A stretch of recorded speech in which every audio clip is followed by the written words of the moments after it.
Hi, my name's Deb, and I'd like to just tell you my experiences of having a diagnosis of a brain aneurysm leading up to the surgery, and what life has been like since surgery, and living with a brain injury, and how things are for me now. So this is really to make people aware of all of those issues, really, about being diagnosed with a brain aneurysm, brain injury, surgery. So it's for people really, such as friends, family, colleagues, employers, fellow people with things like aneurysms, brain injury, and having brain surgery. But it's just like what it's like for me. That's not necessarily mean to say that it's probably going to be the same for you. But so anyway, and just to make you aware, I've written some notes, so I may look at my notes just to sort of remind me of where I am and what I need to say. And trust me, my notes have been made to make this video a lot shorter and a little more bearable. Alright, so okay. So I had a brain scan in April last year, 2014, and the reason why I had a scan was because I'd been having some symptoms, strange symptoms, which on their own were absolutely fine and not a problem. But if I added them together, they could have been quite a problem. So after a year of experiencing them, I went to the doctors and they wanted me to do a 6-month diary, so I did that. So then a brain scan was asked for. So the day after I had my brain scan, the next working day of having my brain scan, I got a phone call from the doctor, and I was doing some food shopping at Tesco's, and they told me that there was nothing urgent, but just to let me know that I had got a brain aneurysm. But like I say, it's nothing urgent, but they've urgently referred me to see a neurosurgeon up at the Queen Elizabeth QE in Birmingham. So, and that was it, that was the end of the conversation. So I put my phone down, I put my shopping down, I went to the car, where I promptly became hysterical for X amount of minutes. Because I honestly thought I was going to die. There isn't an exaggeration. Every second I thought I was lucky to have survived that last second, and I'm going to die the next second. Anyway, and that never left me until my surgery. So my husband wasn't even in the country. He'd gone that morning to a snowboarding festival in Austria. So I ruined his holiday and by promptly ringing him, and so he came home on the next flight. So yeah, so it became quite an interesting life from there on. I couldn't believe that I had brain aneurysm. I couldn't believe that it was me that was going to see a brain surgeon. I mean, a brain surgeon. I've seen aneurysms, and I've dealt with aneurysms, thoracic aneurysms, and abdominal aneurysms, and actually I'd probably dealt with brain aneurysms, but obviously I didn't realise that at the time. But me having a brain aneurysm, that had to have been a mistake somewhere along the line. Anyway, so the thoughts that I would probably have, without doubt, actually were, would I wake up in the morning, or would I have died from a ruptured aneurysm? Would I ever hear the birds sing again? Would I ever know what great song Pink would come out with again, or Eminem? Or would I ever hear my children laugh? Would I hear my husband laugh? Would I be able to walk the dogs again? Anyway, you know, the list goes on and on and on. So, so at this point, I didn't really feel as if I had any sort of control over any part of it. So I went to the doctors and asked for some blood pressure tablets because I wanted to keep that as low as possible, so that I didn't run the risk of rupturing my aneurysm in my brain and either dying or suffering from a very unpleasant stroke. So anyway, I was put on antihypertensives and blood pressure tablets, and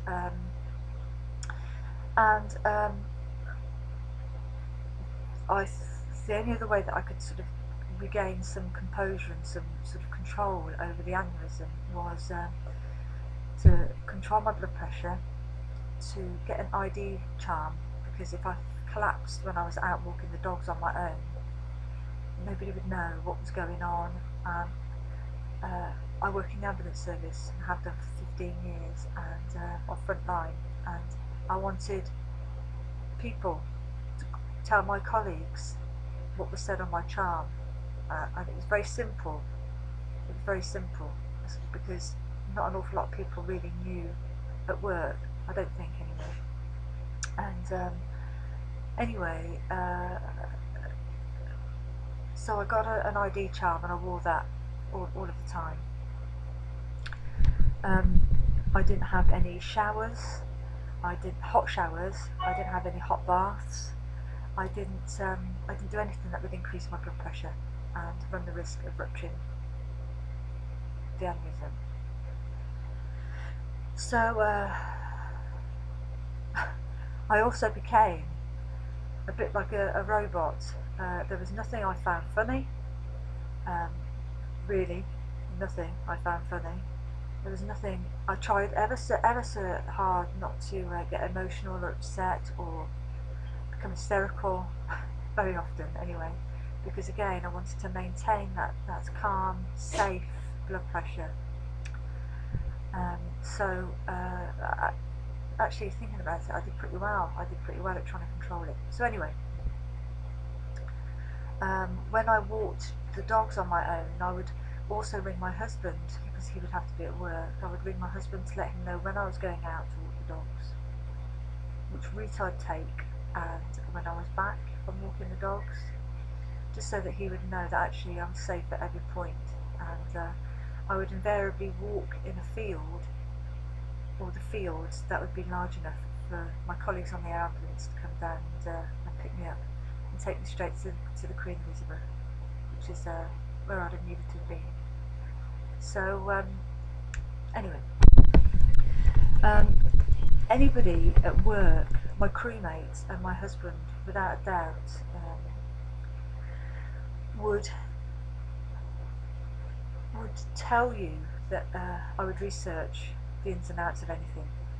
In fact, I was probably a bit of a pain in the bum, but I would research a lot of medical things to do with work, and but without a doubt, I was too frightened to research anything about aneurysms. Now, I knew enough to know that it could kill me, or I could suffer really quite unpleasant side effects, not side effects, symptoms of a stroke.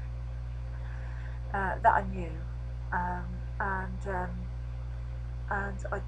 but I was too frightened to read about it and actually get more information, to be better informed.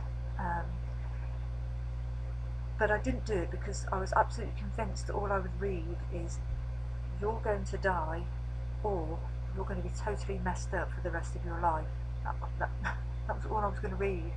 And I was sure of that. I was pretty sure I was going to read that. So the next best thing that I could do, and I did do, was I saw a neurosurgeon privately. So I paid to see a neurosurgeon so that I could be informed properly,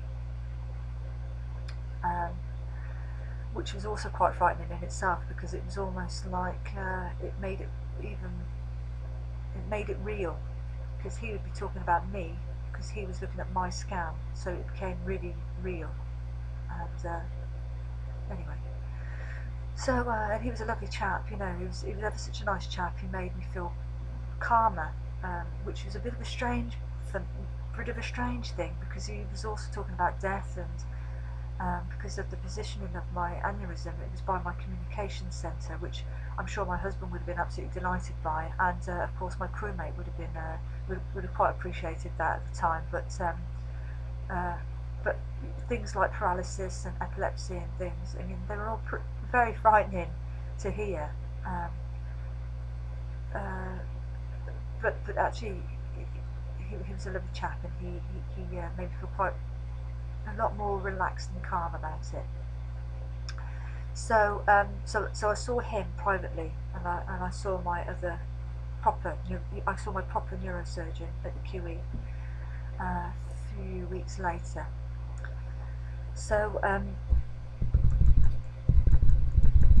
from the moment that I was told over the telephone about my brain aneurysm, my life changed.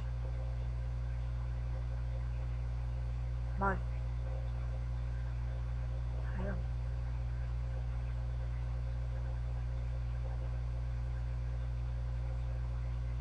It changed personally, and it changed professionally, and even to this day. So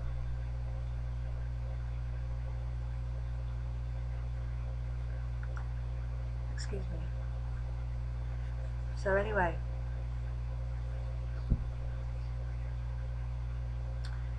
I went back to the doctor. I mean, I think I saw several doctors before my surgery, but I went back to the doctor's surgery, and one of the doctors actually said that my brain aneurysm is a storm in a teacup, and I was really quite surprised, taken aback, because I was frightened to death, and I couldn't believe that somebody had dismissed it, a medical professional. He was quite experienced. He wasn't a young buck. He was an experienced doctor at a storm in a teacup. He almost blew me out of surgery. I couldn't believe it. And anyway, and let me reassure you that I never went back to him again, and I never went back to the person who rang me to tell me about the brain aneurysm again. In fact, I made damn sure that from there on, it was another doctor that had the total pleasure of my company. And I will only see that doctor. I'll try my hardest to only see that doctor. So so really from that doctor actually showed me that there was such a lack of understanding, empathy, and really knowledge about the impact on what it is for people and what it feels like. So, and to this day I feel that in many ways from different people. So anyway, I'll go on. So anyway, I saw the neurosurgeon, who I have to say, Mr. Paluzzi, Mr. Alex Paluzzi, has been absolutely amazing, and he saved my life. And Angelo, the other neurosurgeon, fabulous. Anyway, so I saw him, and then, excuse me, then so surgery came in July last year, and oh, one other thing, just a couple of days before my neurosurgery, my brain surgery, I was told that I had an eye ulcer in my eye, which was sight threatening. So I had to take drops every hour for the whole week, and every hour meant at night time 2. So all in all, I wasn't having a very good week that week, and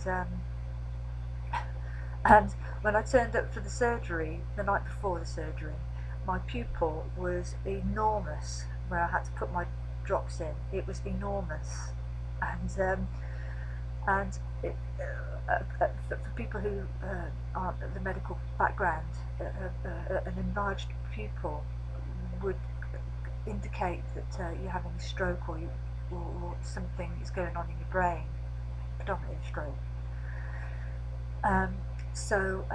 But actually, interestingly enough, it wasn't picked up until the morning of the surgery by the surgeons, or by and it was picked up by the surgeon, and it was picked up by the anaesthetist half an hour before the surgery. So, but anyway, they were quite relieved that it was drugs and not not me. So, anyway, now on to part 2.